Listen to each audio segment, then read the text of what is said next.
දැන් අර දරුවෝ බැඳලා දරුවෝ හදපුවාම මේ ළමයි බලන්න යන්න එපයිනේ.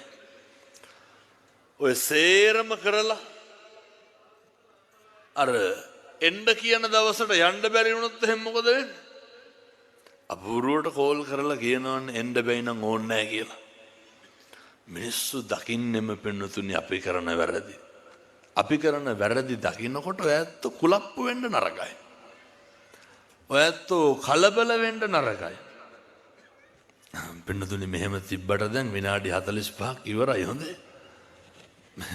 සූස් ගන්න එපා මට ITN එකේ තව බණ දෙකක් පටිගත කරන්න තියෙනවා හෙට පොයේ. එතකොට දෙකක් නෙමෙයි නායක අහන්නේ තුනක් තියෙනවා. මේ අද 12 විතර වෙනකම් මොකද කරන්න ඕන? බණ කියන්න ඕන. ඒ කරලා ඉවරලා හෙට උදේ නුවර යන්න ඕන. හැන්දෑවේ රුවන්වැලිසෑය සිරසේ තුරුණුසිත ප්‍රෝග්‍රෑම් එකට යන්න ඕන 4 වෙනකොට.